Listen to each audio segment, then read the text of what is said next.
to begin. You're listening to KQBHLP, Los Angeles, California, 101.5 FM, the community service of the Boyle Heights Art Conservatory, broadcasting live on your FM dial and streaming on KQBHLA.com. You're listening to The Social Primate with your host, Eddie Aguirre.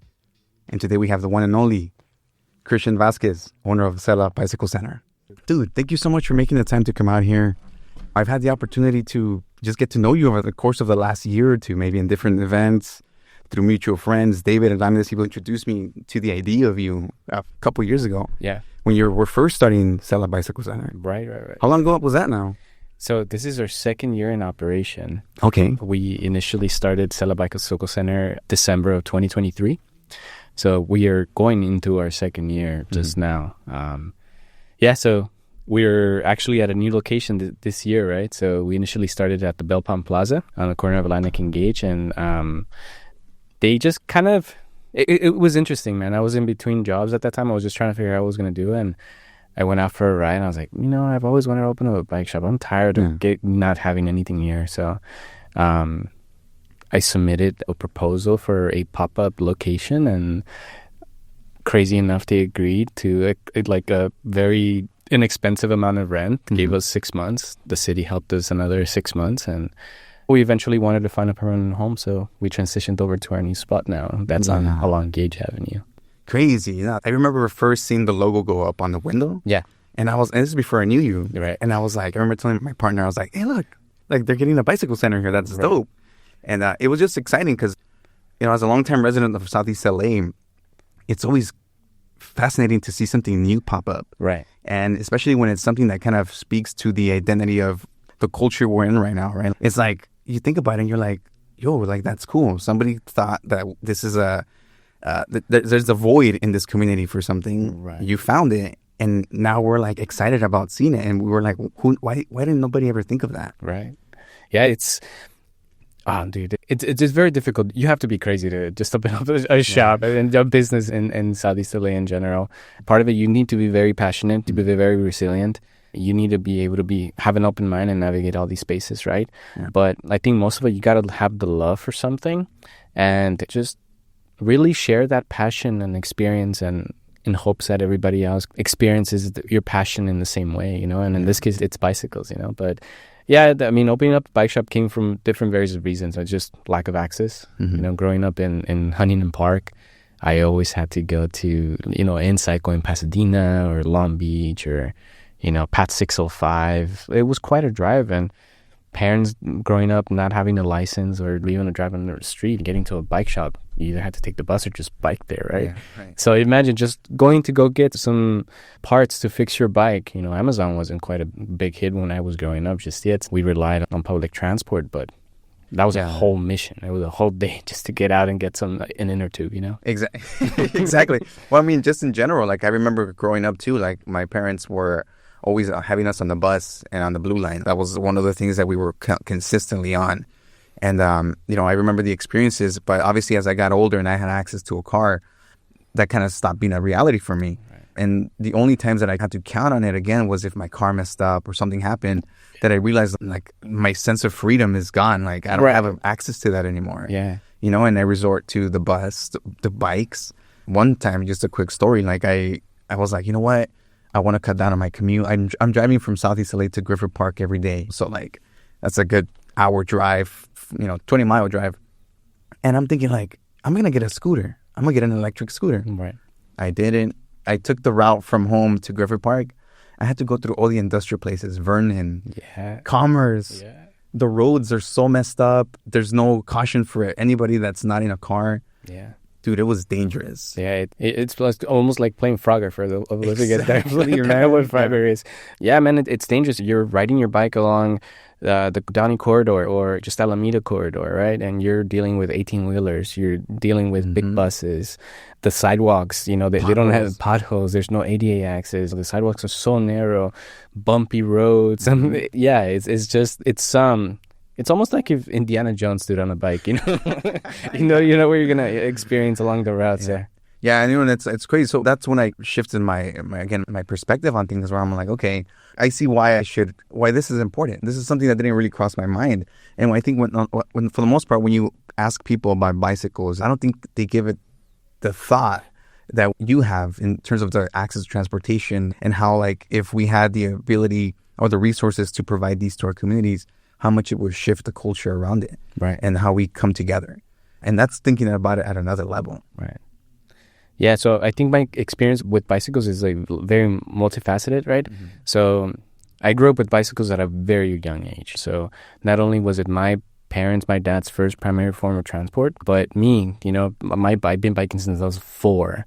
And I was lucky enough to have my dad instill just, going. So we would ride from Huntington Park to Paramount Saltney every Sunday. Nice. That was like our jam. I used to go buy parts, or just, go see que chicherias compramos, like just to see what was it all about.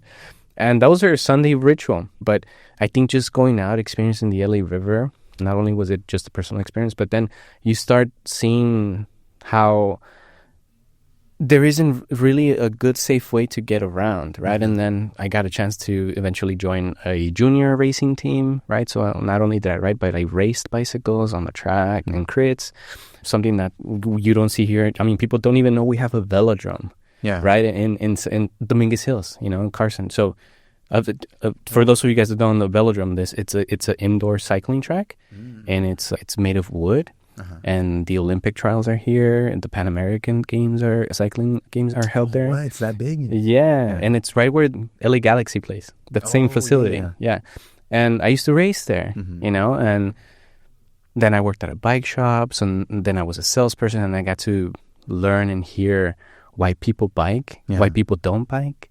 What you said, my car, it's not working now. I need to look for an alternative mode of transportation, or just transplants, or just people who came from New York or other places out of the nation. And they're like, you know what? I don't have a car. I don't want to own a car. I just want to use public transport, but I'm going to get a bike. Yeah. So it's been, and now doing this, bicycle advocacy and community work, it all ties in together. Yeah. You were talking from experience, from a sales perspective, but also from, it helps you push where you want to be.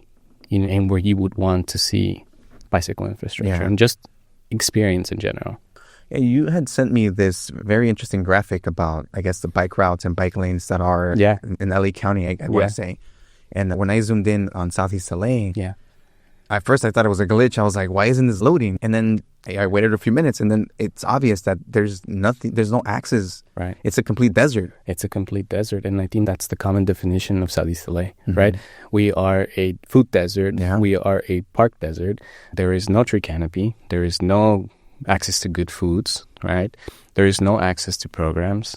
There's no access to resources for youth, or just in general for everyone, right? So one of the things is infrastructure. Growing up in Huntington Park, like I'm telling you, we live, 1 mile away from the LA River, which is one of the longest Class 1 or protected bike lanes in Southern California, which is 18 miles of protected bike lane from the south side to Long Beach, right?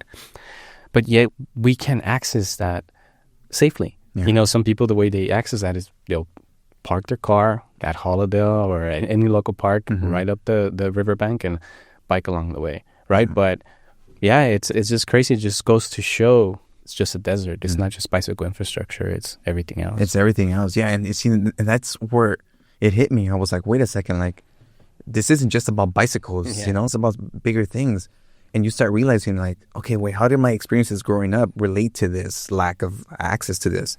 And I started thinking, like, you know what? I had to travel, make it a mission, like you mentioned earlier, to just put everything aside on my day, because I have to make this trip to the doctor's office or to whatever space I need to get to. I have to make a whole track of it. I have to calculate the time that the bus is going to show up. I missed the bus. I have to wait 40, 30 minutes. Now it's a little shorter. But regardless, the fact is that I grew up those experiences not knowing that I was being affected by this lack of. Yeah. It's impressive, man. It's crazy, how we managed to survive, And I don't... And it also, it opens a lot more conversations. Why do people leave, right? We don't have what most of other cities have. We don't have the infrastructure, the ability, the resources, right? And from a young age, you're just kind of like, I want to get out of here. Like, it's not safe. You grow up with that mentality, and people, and in school too, go to college. College is your way out. go live somewhere else. And it's just like, no, we can change this, but it can become a little exhausting. Yeah, it definitely can. And that's just one thing on top of many things, right? We mentioned the food desert. Yeah. We've seen on the news the mismanagement of funds that are supposed to be for the communities, and it's like after a while you're definitely exhausted and you don't know how to continue moving forward. Yeah, definitely, man. I mean, well, let me tell you how we started with biking. And so back when I went to Glendale Community College, and I went to ELAC, Cerritos, Bounce Back, Rio Hondo, all these colleges. But the one where I felt I learned the most was Glendale Community College. And I initially signed up and I wanted to study engineering. And then, I was like, I can't sit down. Let me go into nursing. Yeah. And I was like, no, this is too much to memorize, So then I landed in kinesiology, right? And I had a really cool instructor where she gave us this project and she asked us to compare the city that we lived in to any other city in LA County, right? But it had to be an affluent area, right? So I compared Huntington Park with city of Burbank. So she asked us to go and figure out where people would buy food. She would ask us to go how many parks were located were in the vicinity of that city. And then what people did with their free time. What kind of access did they have? So when we just started breaking it down, we figured out that Burbank had like senior yoga and had youth programs, free soccer for youth kids. They had the local YMCA had programs for free swim classes and just programs in general where kids can spend their time, right? And then we came back to HP and we were trying to figure out if we can find those same things. But, we only have a park, right? One park for 60,000 people, right? In Huntington Park. 60,000 people, there's nothing, right? And then food, you have... back then it used to be Tapatio, Superior, and food for less. And then the type of food that you find, a ton of fast food in Huntington Park. Every corner. And then liquor stores, every other corner, right? So it's almost like it's made for you to not, you look at the data and we're predominantly affected by chronic disease. Yeah, of course. And then you start focusing on schools and there is no programs. Dude, the YMCA that I grew up with no longer existed. It became into this like clinic, So those active spaces or those spaces where people just, either learn how to camp or had new experiences, turning into clinics to a quick fix, right? Yeah. But not a long-term fix. So after that, we presented our findings and she pulled me aside and she's like, hey, you have something big on your hands. You just cannot do anything. I was like, I just want to get my credits and get out. And she was like, no, like, what do you like to do for fun? What do you do in your spare time? And I said, I bike. I race bikes. And she's like, well, have you thought of starting a club? I've always wanted to start a club. I've always wanted to do this. So that's when Hollydale Cycling Club was born. Hollydale Cycling Club started in Hollydale Park in the city of Southgate. It is by the 105 and the 710 freeway. The Hollydale Park has direct access to the LA River. Yeah. And it initially started with my dad and a couple of other buddies. And the whole goal was just to expose our community to the sport of cycling, right? And my goal was to eliminate every possible barrier that people had or that people just presented themselves. Nothing, I don't have a bike, my butt hurts, it doesn't work. Or just any random excuse. So I would show up with my spare bikes and lend them to people. We would go to Long Beach, have some coffee, and then come back. Eventually, the group kind of grew. It went from 5 to a maximum of 60. 60 people, yeah. And we all got matching outfits, right? Yeah. We were all in spandex. And you still know it as Hollydale Cafecito, right, on Sunday mornings out of Hollydale Park. We go to Long Beach. But that evolved into something different. You start realizing why people start biking. And people either bike for fun or for fitness, right? But it really left aside the people who don't know how to bike or who don't have access to those kind of bikes, right? Or an access to a group or an access to a group of friends who just ride bikes together. So I decided to take a step back and refocus. I want to make sure that I can make biking accessible for everyone. How do I do that? What are the common barriers? What are the common excuses? What's the common narrative? And I think we've identified safety. Safety. Just you talking about that, I was going down my list of things as one. I don't know. I can't count how many times I've had issues walking or running just locally, riding my bicycle or a skateboard. Like I remember how many times I crashed into an open door, somebody opening the door, right, having to stop all of a sudden because a car's turning and making the right turn. right. Like I've hit cars and stuff, and like you don't really think about it again. You just think it's a misfortune thing. Like this is an accident. But you start realizing like, okay, yeah, there is absolutely no access to that. Yeah. And a lot of the times I think we get lucky. And I think there was a report, who was it? LA Public Press, I think Amanda, she ended up writing some article in regards to like the amount of incidents that have happened in the span of 10 years, I think. Right. I think it was in HP, and it was somewhere around like 500. And it's like, what? Like, how is that allowed? Like, I think after a while, a city looks at that information and says, hey, we got to make these changes in order to kind of mitigate these numbers. You would think so, right? Yeah, you would think so. Yeah. But it's just data that's just thrown out there and it exists, but nobody's acting on it. You want to hear something crazy about that? Amanda, I think she was using Emmanuel Carrera's data, and that he pulled from UCLA and USC, I believe. And one thing we found out is that the data, when it's pulled, so scooters became a really big thing, right? So now you have bicycles, electric bikes, and electric scooters. Yeah. So we did not know that scooters are classified as pedestrians. So whenever there's a scooter incident with a bicycle or a pedestrian or a car, the scooter is actually classified as a pedestrian. Say a scooter hit a pedestrian, it would be like a pedestrian and pedestrian accident. Okay. Or a car hits a scooter, it would be a car and pedestrian. So it's not a scooter. So going back to data, most of these accidents either go unnoticed, unregistered, or they're misclassified, right? Yeah. So imagine if you go to the city of Huntington Park or any city, right? And you're like, hey, can you help us with data in regards to scooter safety and scooter crashes, right? Yeah.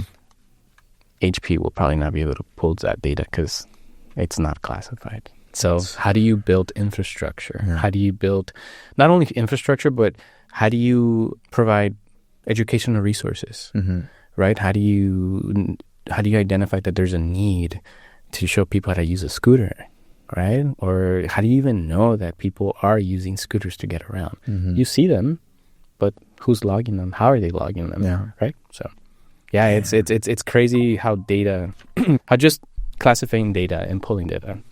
Yeah, I mean, because at that point you don't really, like you said, you can't really calculate. You're just going based off somebody else's report of what it falls under. But there's just too much room for error at that point.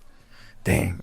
Now, one of the things that I wanted to talk about in regards to what's coming up in May is that at least Southeast LA, this is from my memory of being there, this is one of the first events that's gonna allow people to kind of cycle, hang out, bike, or whatever, just the forms of free transportation, right? Yeah. So Open Streets, right? So Open Streets is kind of an initiative that Metro helps fund. And the whole reason behind it is to kind of allow cities to adopt an idea or a pop-up park, right? The reimagine how we use streets, right? So Ciclavia, shout out to Ciclavia for putting Ciclavias on the map and inspiring this project, is that they've created this open street culture, right? Where it went from once a year to now 10 a year.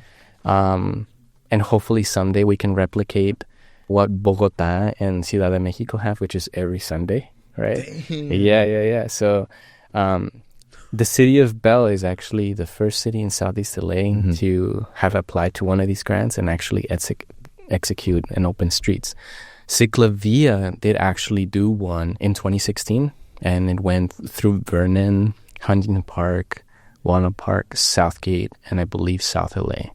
It was a multi-city Ciclavia, but it was probably very exhausting to just have all cities work together, and they never did it again. And then there was also Vernon Open Streets, which I believe was in 2018 or 2019, but it never came again, right? So they're hard to put. It's hard to have cities work together, but I think that the biggest deterrent is money. Yeah. It takes a lot of money to just close down a street, a lot of permits, a lot of vendors. Just rerouting Metro alone it's sick, Imagine all the residents are affected by the closure, right? But we have to change the mentality, right? You need to expose these residents, your neighbors, and just show them what a pop-up park can potentially be, especially in our communities where we don't have green spaces. Right. So Open Streets is happening Sunday, May 4th in the city of Bell. We're shutting down almost a mile. It's 0.9. And there's going to be food vendors. The city of Bell's actually doing the Open Streets in conjunction with their 5K, their annual 5K. So this is their 11th annual 5K. And they decided to add Open Streets component after the race. So people are going to be able to hang out, ride, walk, run, skate after the event. Yeah. Hey, that's awesome. Yeah. Yeah, man, there's going to be a ton of food. I believe there's going to be a new brewery that's coming. That's also going to be there. Art Space, HP Art Space is going to be there. Maldita Sopita is also going to be there. Shout out Manuel. Nereida. Also Congressman, Robert Garcia from Long Beach, right? He's going to help us out. And then Janice Hahn as well. And then just today, Ciclovia just asked me, hey, can we have a booth? So Ciclovia is going to be part of the Open Streets event. They're just going to have a booth and there's information and just check it out. But dude, having Ciclovia, like the organization that puts these things together, like 10 miles of closed streets, to have them at an event that you're helping out with like a mile, that's huge, awesome, So we're excited about that one. No, that's awesome. I have no doubt that it's going to be a hit. Just a few years ago, we had the little taste of the SELA Arts Festival. Yeah. And how many people turned up on that? Like, that was dope. The community wants it, you know, and the thing is, just exposing people into this information. And I think once you do, you start noticing that people like really want to, be partaking in community spaces. Yes, it's all about exposure, brother. Yeah. It's all about exposure. I don't know if one story I like to kind of tell is like, have you ever taken your dad or your parents out to sushi or Korean barbecue? I didn't grow up with that. We grew up with grilling. And I remember the first time we took our dad to Korean barbecue, my dad was like, si voy a cocinar mi comida. If I cook my own food, what am I doing here, right? And it's like, Dad, it's not that. It's about the experience. Yeah, right. You get to hang out with us. You get to taste a new food. It's all about exposure. And I think now, we'll take him out every so often. And he just loves it. He already knows how to mix things. Yeah. Right. So, or sushi, or food they've never tried before. But we need to change that mentality in our community just because it's out of sight, out of mind, right? Yeah, so exactly. Bring it to them, and let them reimagine what... Ciclovias, Romel from Ciclovia, he was actually just talking about what could potentially be the outcomes of a family who's attended every Ciclovia, right? Has anybody done any research saying how Ciclovia has affected kids at a very young age, going into adulthood? Are they more inclined to potentially think about open streets or infrastructure in a whole entire different way, right? And then you look at our communities, we didn't grow up with that kind of infrastructure, or just bicycles, or just any multimodal active amenities in our region. How does that mentality kind of shape the way we think and the way we move across our cities, right? So, man, it's all about access. It's all about exposure. And I'm talking about access.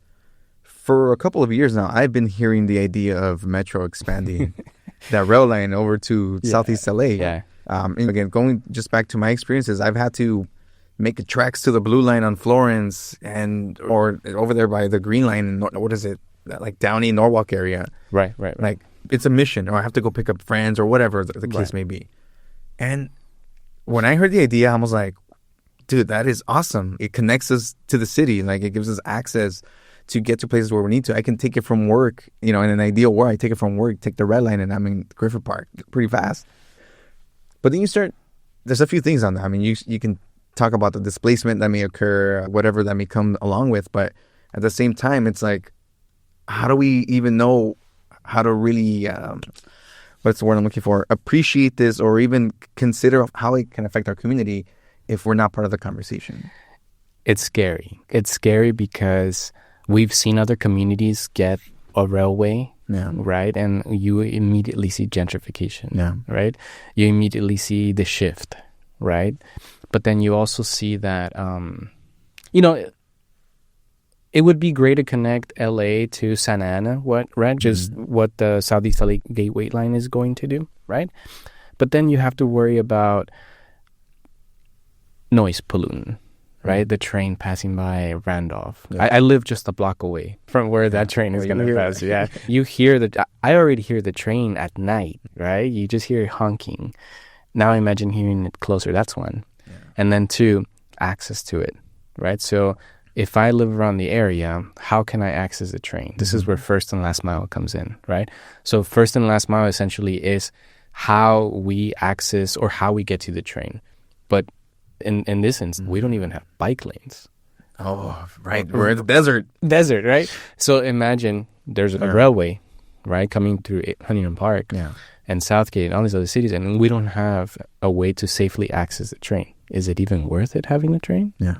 Right? So this is where we come in, right? This is where we need to start pushing for the first and last mile infrastructure. How do we connect these communities, not just through a railway, but actually access the railway, right? And then therefore just continue to just connect cities and not just through a railway, alternative forms of transportation. So yeah, man, I mean, one thing I've come to realize is projects move slow. You probably heard before, oh, we're going to build a bridge down Gage. And you're just like, oh, cool. When is construction going to start? It's like, oh, actually, it's 2035. I don't know if I'm going to be here in 2035, you know? And by then, the new people, they're not going to care either. They're not going to care. Yeah, it's like, and I think that's also, it goes to show that that's where you get exhausted when you're trying to change communities and trying to inspire change, and you have to go in it knowing that you might never see that change. Dude, that's crazy. That's some commitment right there. Yeah, it's kind of like leaving the world a better place, leaving the city in a better place, right?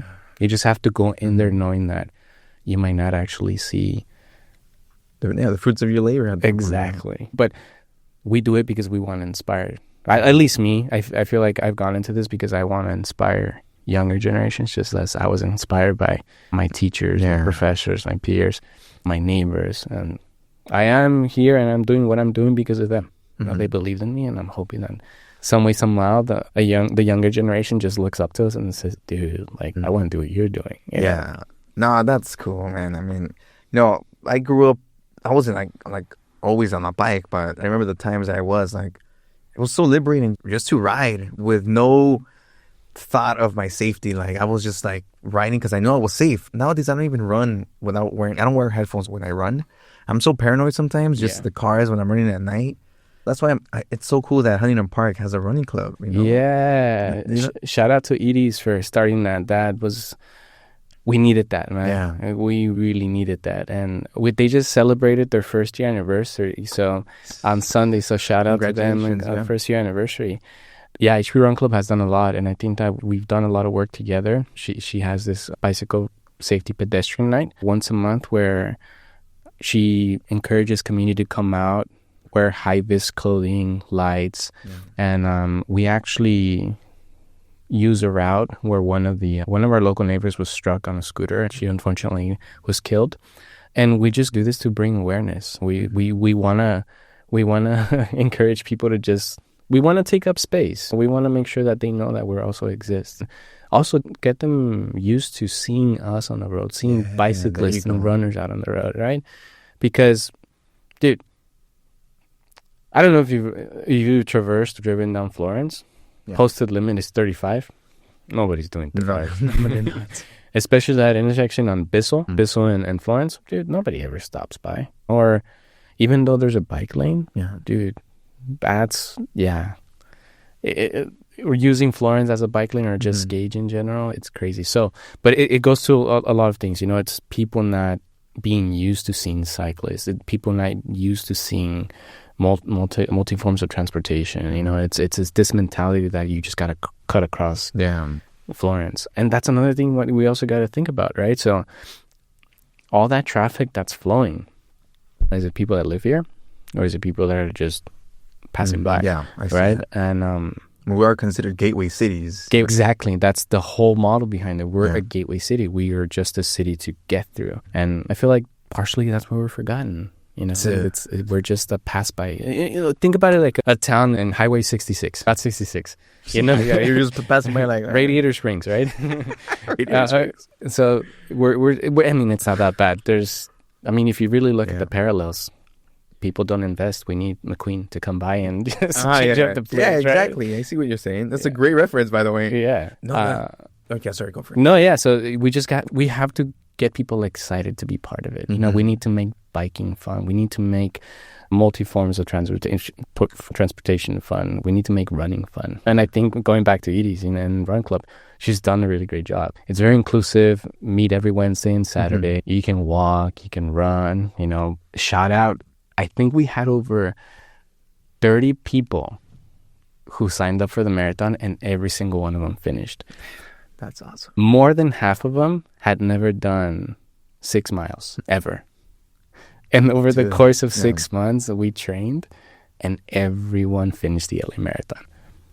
That's amazing. So imagine starting a run club, encouraging people, inspiring people to do a marathon. People are hooked. But now amplify that. People start sharing the love for it. People start being exposed to it. Hey, we have a run club. Hey, we do this. Hey, we go to beach day. Hey, we have a team dinner or a club dinner, right? We're going to run the Long Beach half marathon. We're going to do the binational marathon, right? Where you run from San Diego to Tijuana, right? So you start clicking into these little groups, and you start experiencing the world in another place, you know, and all about, again, exposure. Exposure. That's if it doesn't exist, you'll never know what you're missing out on. Dang.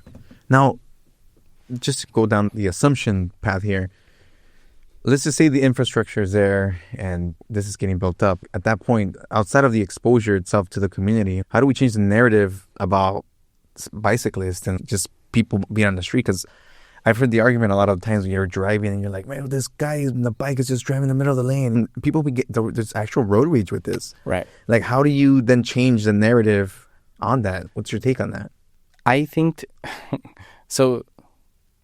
You need to make it fun. I think in this case, we really have to put it on city leaders, city council, right? The leadership has to come. The model needs to come somewhere. And unfortunately, we don't have someone who's going to come in and just, you can hand out free bikes and expect people to ride them, but they're not. Yeah. I think that one way that we can just change that idea or just that perception of the negative connotation of bike riding is having access to rides, right? So maybe have like a city council ride, right? Where all the city council is required to ride to work. Or actually, we're working on a project with Jaime Flores, who is a city council in the city of Maywood. He's going to bring a bike bus. For those of you guys that haven't heard of a bike bus, in other parts of the nation or in the country, there is a morning school bus, but it's made up of bikes. So there is teachers who volunteer their time and a couple of community members who choose a route where most of the kids live, and they just roll down the route and they start picking up kids along the route, right? So say, for example, we start on, I don't know, Atlantic and Gage, and we're going to go to Miles Elementary School. So we ride down Gage, right? And we're picking up kids all around Gage. And they're coming on bikes too? And they're coming on bikes. And they just wait on their bikes on the corner and, oh, the bus is coming. So it's almost like a parade or a group biking, right? Yeah. And they all get together to school, chaperoned by or overseen by a couple of community members and teachers, right? They have bike parking at school, so their bikes are safe. They don't have to worry about their bikes being stolen. And then after school is done, they do the same thing. They just drop them off along the route. Right, so that is a cool concept. Yeah, so bring that here, and we're gonna test it out in the next coming months. But it's all about starting those crazy things. You know, again, dude, you have to be crazy. You have to be innovative. You have to think out of the box and make it fun. But also, how do you change the perception of biking? Right, so I think you need to start at a council level. Right, one thing I've come to realize is almost majority of the council members do not ride a bike. Do not ride a bike. Do not ride a bike. So you are expected, you would think that city leaders are making decisions for their community based on experience. But imagine talking about adding a bike lane on a street, and you're a council member, and you're voting on that measure or that proposal, and you've never ridden a bike. If you've never ridden a bike, you're probably going to vote no, because you see it as an addition and not as an extra and not a necessity, right? So I think that the moment you start exposing your leaders to biking and what it could potentially do, then they they have a different perception of what biking is and how it could potentially affect their communities or how they can benefit from it, right? So you can't say you don't like sushi if you've never tried sushi. You can't say you don't like bikes if you've never attempted to ride a bike. And one way that we've been trying to do that is just, again, eliminate barriers. So I've invited city council members to come out ride on a bike, and I get the excuse, oh, I don't have a bike. Cool, I have an e-bike. Yeah. Oh, but my butt's gonna hurt. No worries, just seats. I don't have a helmet. Don't worry, I'll let you borrow a helmet. It all comes down to ganas. And if you don't have the ganas to just, ganas is the will, right? And if you don't have the will to just even experience a bike, dude, how can we take you seriously if you don't even want to be part of a basic thing? Yeah. No, I mean, it's also highly important to remember that when they're having these conversations right behind closed doors or whatever it may be, like, you have to keep in mind that at the end of the day, the people who are affected by this are the ones who are daily commuting through these streets, right? They're the ones who know what the community needs, right? But it sucks because, again, we go back to the highlighting the negative things that SELA has to be putting up with, and you just like, nobody listens. Like that's the, I don't know, man. Yeah, that's a whole other conversation for sure. You know, we can sit down and digest all that and just dissect all of that. And you're right. You know, most of us feel like they don't listen. I'll tell you what the model I think people should follow. I think that you should do something that you're very passionate about to the point where you cannot be ignored. Right? To the point where city council or any elected leader in your region is going to be like, oh, like, they're doing something, we got to pay attention to that. Okay. And then they see the work that you're doing. Imagine doing all this work, no funding, minimal resources, but you're creating change, right? And this is an individual just creating change without the resources. Imagine how much better it would be if they had access. If they have access to all that stuff. So become that individual who cannot go unnoticed, you know, who they're going to come to you and they're going to say, okay, we got to work with you. Like, we can't ignore you. And I think it's an uphill battle, bro. And all the time. Just even getting people to ride a bike, it's an uphill battle. How do you make it fun? And there's been groups that have made it differently. You have taco rides. You have community bike clubs that like to go bar hopping. There's long distance bike clubs that like to go to Santa Barbara, San Diego. There's bike clubs that go all across the country. But everybody has a different, but let's focus on teaching people just simply how to ride a bike. And I think if you start there, I think people would, as they grow, right? So, for example, imagine this. Yeah. Do you remember the first time you went to the Science Center? Did you ever go to the Science Center? The California Science Center? Yeah. I did, yeah. Okay. When was that?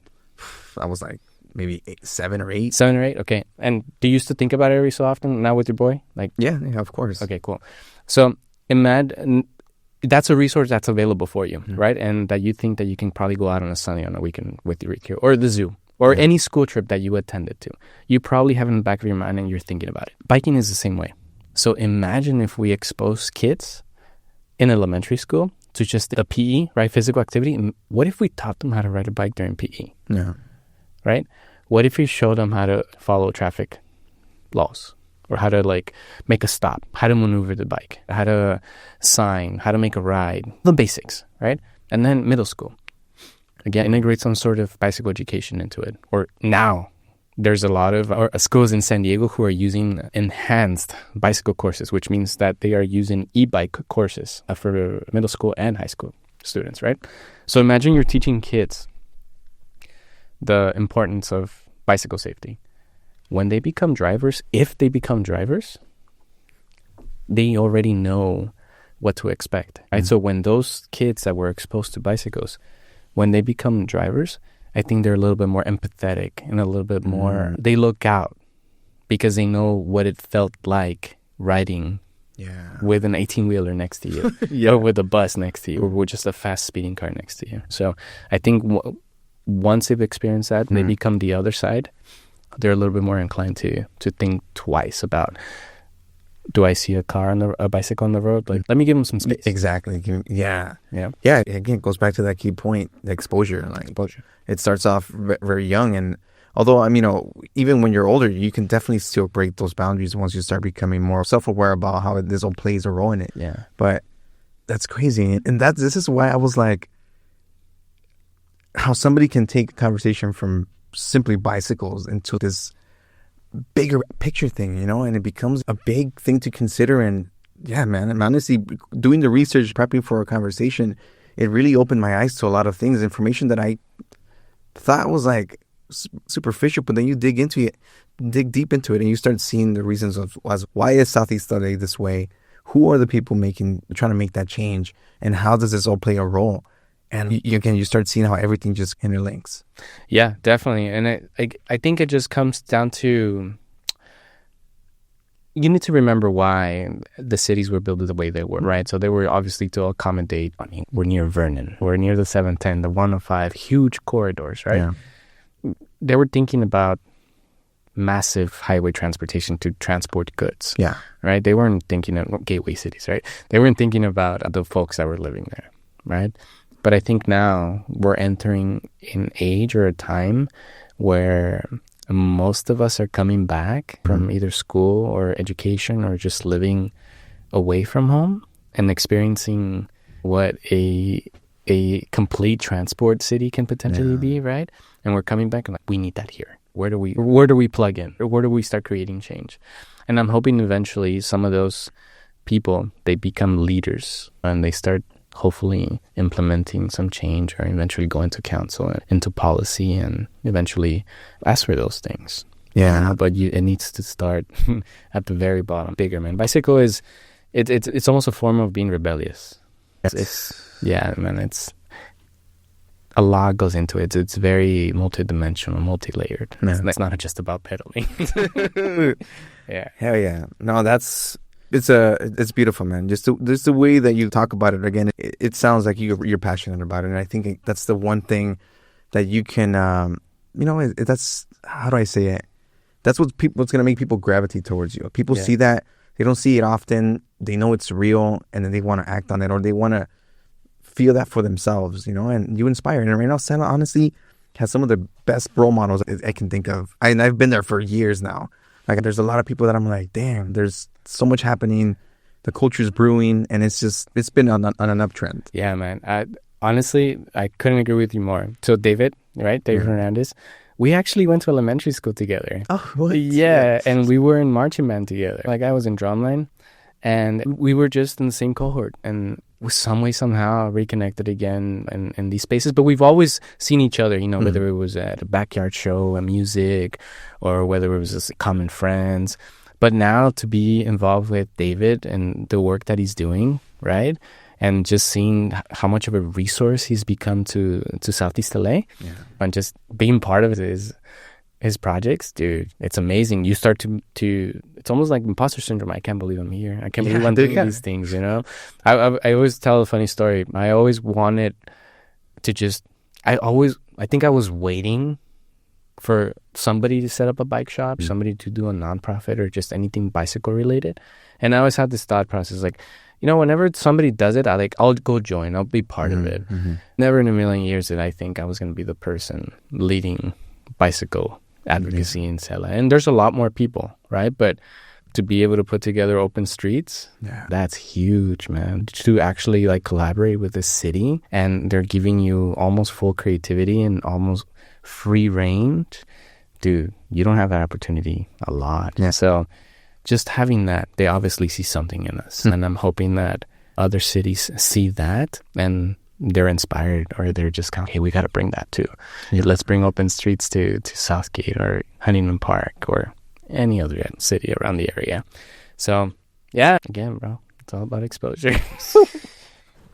It's awesome just to hear this, just to hear the thoughts that go unheard of and all this. Again, we're just bystanders for the most part, and we don't really see what's going on until it's happening, and then we're like, oh, this is events going on. But the effort, the process, like the research that you have to, it's just so multifaceted, like you said. Yeah, there's a lot going on. But one of the biggest upcoming changes that are coming to this region, right? It's not only the train, but also the River to Rail project, right? Oh, yeah. I was reading about that. So one thing I would love for you guys to keep an eye out for is, one, how we move across our cities, right? But the River to Rail project is essentially connecting Crenshaw to the LA River, right?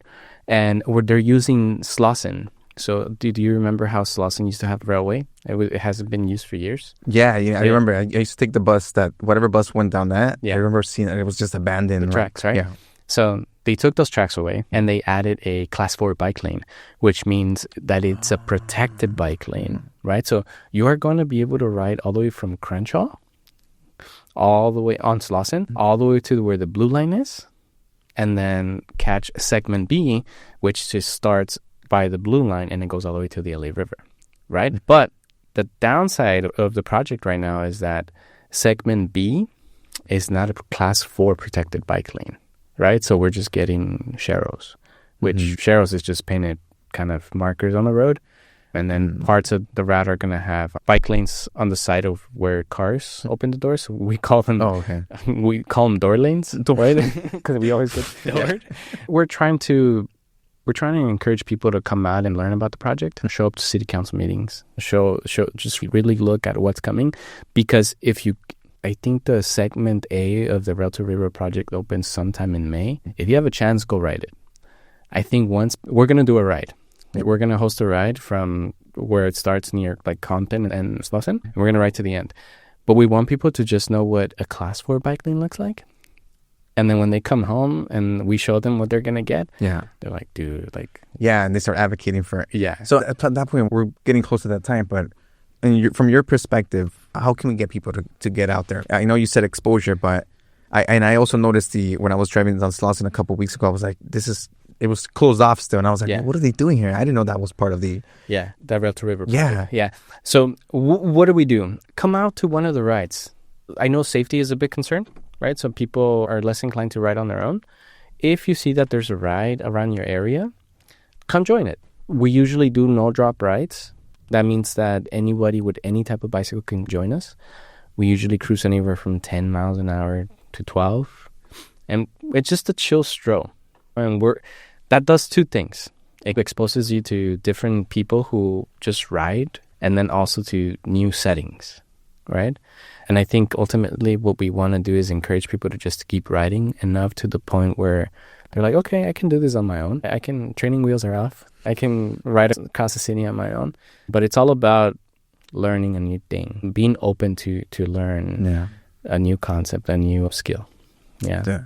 Thank you so much again for making this happen and just informing me first and foremost, because if I wasn't aware of this, then I'd just be like everybody else right now, just completely oblivious to it. But now, hopefully through this, listeners and myself, we can kind of, I always talk about moving with purpose. Now we can have these conversations with people and help them shift their perspective on this as well. Right. But with that, where can people find your location? When can people expect this event to happen? Yeah, for sure. Our shop, SELA Bicycle Center, it's located on 4314 Gage in the city of Bell. Major car streets are going to be Otis and Gage. We are also collaborating with the city of Bell to host the first ever City of Bell Open Streets, which is, think of it as a giant playground. Gage Avenue is going to be shut down and you are going to be able to ride, bike, walk, run, dance, any form of activity down Gage Avenue, which we never really get to do. That's happening Sunday, May 4th, so it's going to happen from 10 to 2. Everyone's invited. Come out. It's completely free, right? Oh, yeah. You can find us on social media, SELA Bicycle Center, and on Instagram as well. Dude, thank you again for making the time to do this.